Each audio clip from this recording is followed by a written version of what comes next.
Before we try to further enhance our homepage components, first we need to understand a couple of concepts related to React components. The very first component is props. You will hear this jargon a lot inside React related discussions or React related tutorials or blogs. So, what are these props? Props is a short form of properties. Using these props, React allow us to pass data from one component to other component, especially from a parent component to the child component. These props, they are going to make components reusable by allowing them to receive dynamic data and customize their behavior based upon the data received. Here I have an simple example on how props they are going to work. First, if you see, there is a parent component with the name app. From this parent component, we are trying to refer to one of the child component with the name greetings.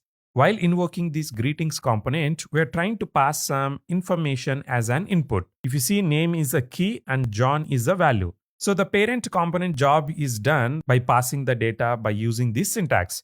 In order to use this data, the child, it has to accept the props object as an input. If you observe here, I have a component with the name greeting. This greetings, which is a child component, it should accept props as an input object. Once it accepts, inside the child component logic, we can refer by using JavaScript syntax. Here I have JSX code inside my child component, which is going to display hello and what is the name that we have received. To read the name that my child component received, it is going to use props dot what is the key value that parent is trying to pass. So the key value should be used here along with the props. Since this is a JavaScript expression, we need to surround this content with the curly braces as you can see here. With this, what happened? The greetings component is going to behave dynamically based upon the data that it receives. Instead of always displaying the same name, the greetings component right now, it can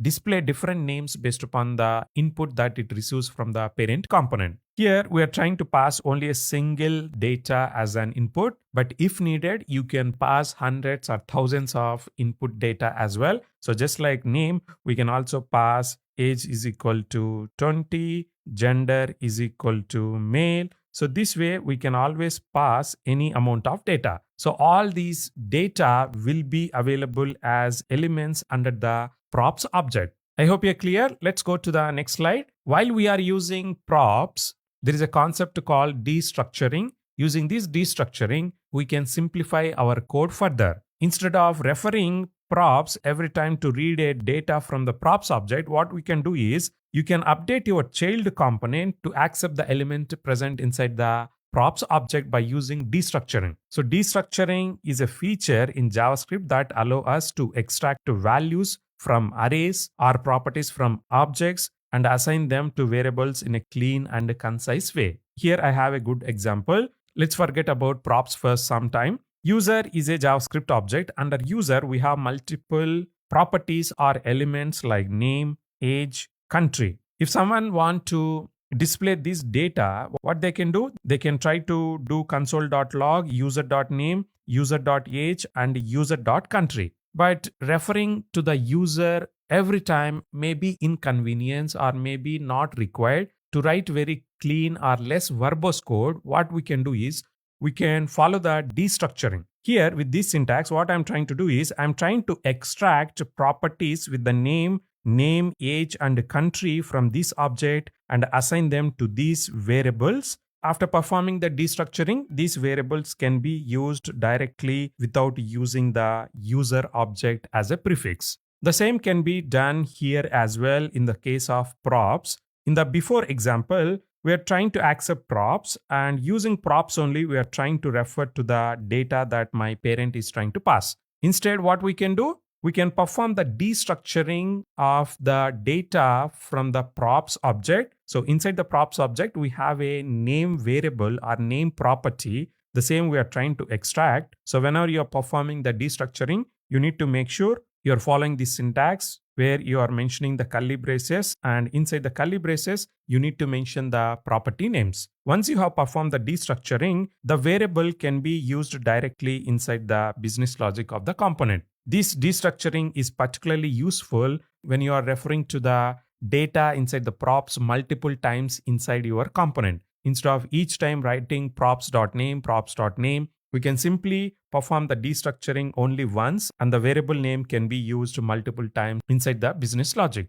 I hope you're clear with the props. There is another concept with the name children. This is another option that we have to share the data from parent to the child component. The children property is a special property in React that is going to allow us to pass data from parent to child component. Using this children prop, we can pass entire component or entire element or text as an input to the child component. For simple data like we have discussed here, for example, here we are trying to pass name. For these kind of simple data, we should not use children, we should only use props. But if you are looking for some complex data sharing between parent and children component, then children prop is the ideal option. So let's try to understand how to pass data with the help of this children prop. Whenever you are using children prop, whatever data that you are trying to mention in between the component, this entire data will be assigned to the children prop. I know it is confusing. Let me explain one more time. App is a parent component which is trying to call one of the child component with the name card. So this is the child component that we have defined here. While using this child component, in between the card component, the app component has defined some elements like h2 element and paragraph element. So whatever content you define in between the card opening and closing tags, this entire content will be available as part of a children prop. That's why when this child component accepts the children prop as an input and try to use it in between the div component that it has here, both these h2 and p will come under this div element. I know it might be some confusing to understand children prop. When you see the demo, it is going to be more clear for you. This children also is going to be available under props object. So inside props, you're going to have an property or element with the name children. We can either accept props here, and using props, we can invoke props.children, or we can perform the destructuring as you can see here, which is going to extract the children property and the same children property we are trying to use here. In this example, the children property is going to have an h2 element and a p element. These elements, they are going to be displayed as children under these div tag. So using children, we can pass an entire component or elements or some text as well. Before we try to close this lecture, let's try to understand the differences between props and children and when to use them. We need to use props to pass custom data or custom settings which are going to be present in the form of key and value. For example, if you want to pass name or age or gender or any other information which you can represent in the form of key and value, all such information can be passed using props. Whereas children prop we need to use to pass content between opening and closing tags. The content can be HTML elements or it can be a plain text which we can display between elements like paragraph or heading. So it's up to you what text you want to pass, but whatever text that you are passing as part of children prop, it can only be used in between the tags like paragraph, h1, h2, which supports displaying the text in between them. Whenever we want to access the properties, we need to use the syntax props.propName. So whatever property name that your parent component is using to send the data, the same will be available under the props object. Here someone is trying to invoke the component with the name component, and they are trying to pass data in the form of title property with a value hello. Whereas for children, as I said before, we can only send the data that can be displayed in between the components or in between the HTML tags. I hope you're clear with these differences. One very important point that you need to be aware about the props is props are immutable in nature. Props cannot be modified by the child components. Whatever data that parent send to the child component, the same data it can read, it can display the data, but it can't perform any changes. If there is a scenario where you want to allow changing of the data, then props is not the option that you can explore. Instead,